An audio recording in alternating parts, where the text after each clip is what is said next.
lumière, j'allais vous appeler mes petites sirènes, pourquoi pas. C'est Christine de l'Amour en Soi. On se retrouve aujourd'hui justement avec une petite déco de mer parce que j'avais envie aujourd'hui de vous faire passer les énergies des sirènes avec le bel oracle des sirènes de Lucy Cavendish, avec des messages de guérison, d'amour et d'affection que nous transmettent les sirènes.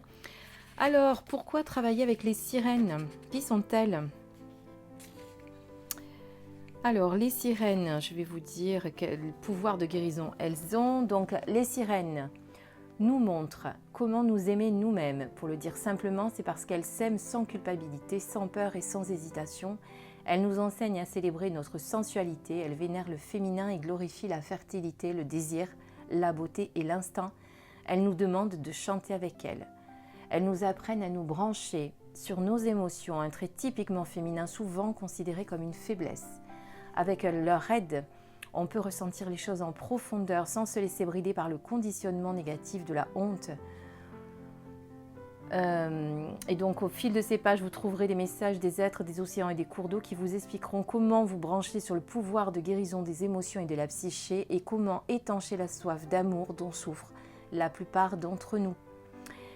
Car ces êtres magnifiques que sont les sirènes sont romantiques, elles nous aident à comprendre combien ardemment nous désirons aimer, combien il est naturel d'aimer.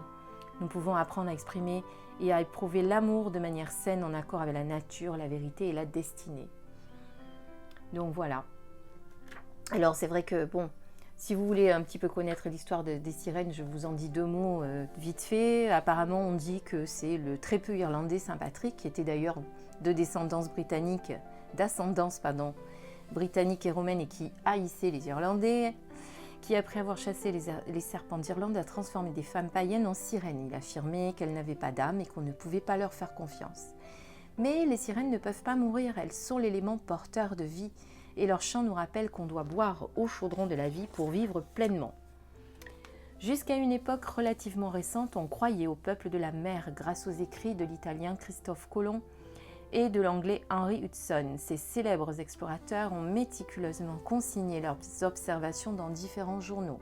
Plus tard, en 1830, un corps de sirène a été découvert sur la côte écossaise. Un médecin local l'a examiné avant qu'on l'enterre. Desmond Morris, un anthropologiste de notre époque, croyait à leur existence et les considérait comme des sortes de singes aquatiques, un chaînon manquant dans l'évolution. Quand on examine les représentations historiques des sirènes, on comprend que leurs portraits en disent long sur l'époque et sur la mentalité sur les sirènes elles-mêmes. On les a dépeintes comme des êtres avides et prédateurs, des monstres bisexuels mangeurs de chair, des créatures obsédées, complaisantes, indignes de confiance et absolument féminines.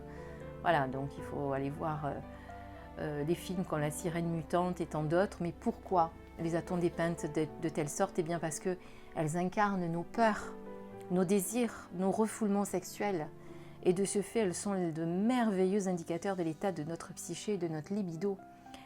Et en fait, ces sirènes servent de réceptacle à toutes les qualités féminines que la culture voit comme négatives ou effrayantes.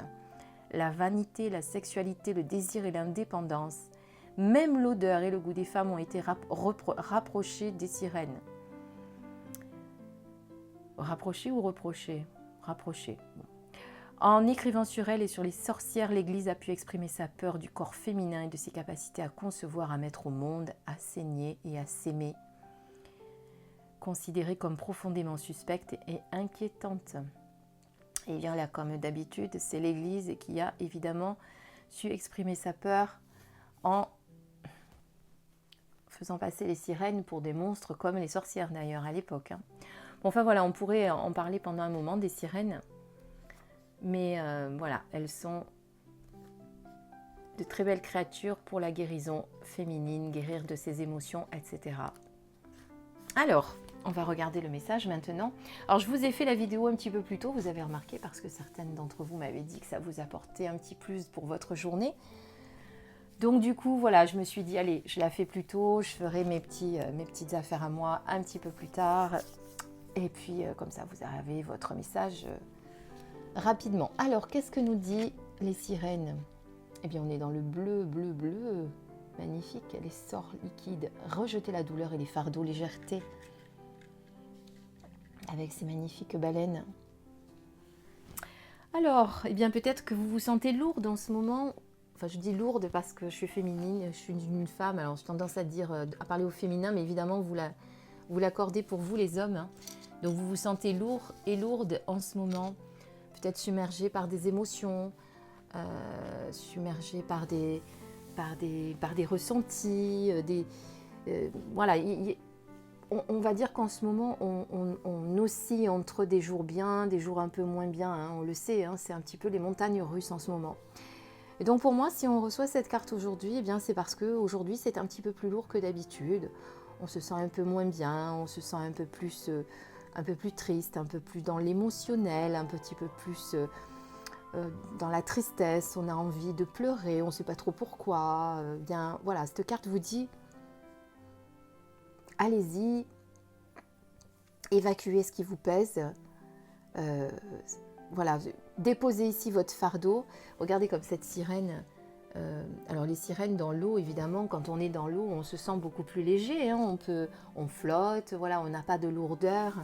Donc pour moi, voilà, c'est vraiment accueillir vos douleurs, accueillir vos fardeaux, accueillir vos émotions. Quelque part, ne pas les rejeter, les accueillir sans s'y attacher, mais voilà, les déposer un petit peu dans cette eau immense là, et les laisser transmuter, mais pas vous laisser accabler par tout ça. Voilà, pour moi, cette carte, ce qu'elle représente, d'être un petit peu plus dans la légèreté, de ne pas, surtout pas refouler ces émotions qui vous envahissent peut-être. Hein, souvent, on culpabilise, on essaye voilà, de focaliser sur ces émotions au lieu de les accueillir justement. Accueillez-les. Si vous avez envie de pleurer, pleurez, ce n'est pas grave. Si vous avez envie de laisser couler les larmes, laissez-les couler. Ça fait du bien, ça nettoie. Et puis de toute façon, on en a besoin aussi. Hein, donc voilà.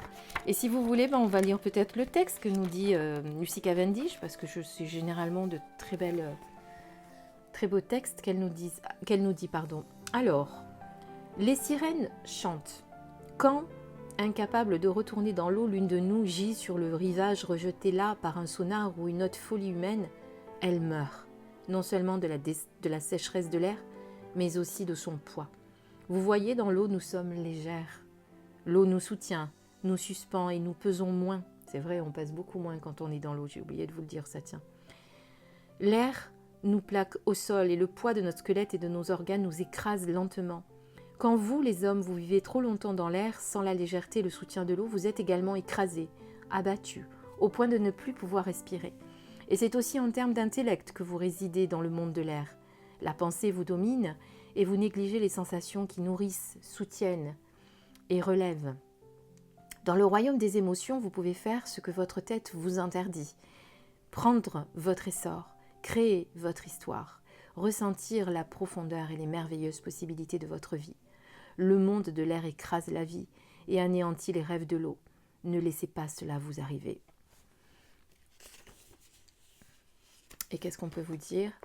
En divination, il est temps de vous libérer, de vous donner la liberté de ressentir et d'exprimer vos sentiments.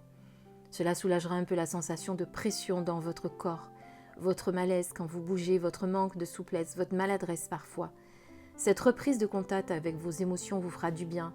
Vos larmes couleront pour alimenter votre océan intérieur, et si vous êtes une femme, votre utérus. Si vous êtes un homme, vous développerez une nouvelle compréhension de la nature féminine et de vos propres émotions. Les hommes et les femmes qui tirent cette carte auront peut-être envie de passer plus de temps au bord de l'eau.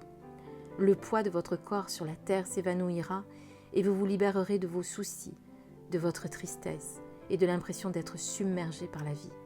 La liberté de l'eau peut être la vôtre, émotionnellement et physiquement. Votre esprit prendra son essor sous l'eau. C'est exactement ça, hein. C'est vraiment ce que je ressentais quand j'ai vu cette carte. C'est vraiment voilà, ce poids-là qui vous pèse aujourd'hui. Donc c'est bien ce qu'on vous dit, de reprendre contact avec vos émotions, de les accueillir et voilà, de laisser couler les larmes. Et même si vous êtes un homme, parce que les hommes, ils ont cette fierté, et puis s'ils pleurent ou s'ils sont tristes de suite, ça va passer pour de la faiblesse. Alors nous aussi, mais les hommes encore plus.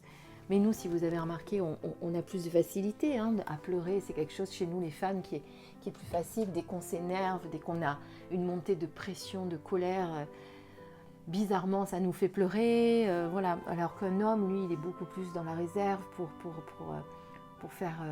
pour accueillir ses sentiments, pour prendre contact avec ses sentiments, ses émotions. Et l'eau, en plus, voilà, on est dans l'eau. L'eau représente vraiment les sentiments, les émotions. C'est vraiment l'élément principal de tout ça. Voilà, en tout cas, dès que vous pouvez, vous irez au bord de la mer. Moi, je vous avoue que y habitant pas très très loin, la mer commence à me manquer. Je ne sais pas quand est-ce qu'on va pouvoir y retourner, mais moi, la mer, être au bord de la mer, alors dans la nature, ça me le fait, mais le bord de mer aussi, me mettre sur un rocher là et juste écouter le bruit des vagues et se laisser porter par cette sensation là enivrante qu'il y a au bord de mer, cette petite brise, voilà, c'est juste magique. Et effectivement, on a besoin de ça. Donc voilà, essayez de vous libérer de votre fardeau aujourd'hui, hein, de vous connecter à vos émotions, d'accueillir ces émotions sans vous y attacher, hein, bien sûr, mais de les accepter. Voilà, c'est ça en fait, c'est de les accepter, de ne pas les rejeter parce que ça sera pire, d'accord ? Voilà, en attendant, je vous souhaite une très belle journée, une très belle après-midi, et puis je vous remercie encore pour tous vos commentaires, tous vos touchants messages. Je vous embrasse très très fort et je vous dis à très bientôt sur ma chaîne. Demain pour notre guidance quotidienne. Je vous embrasse, au revoir.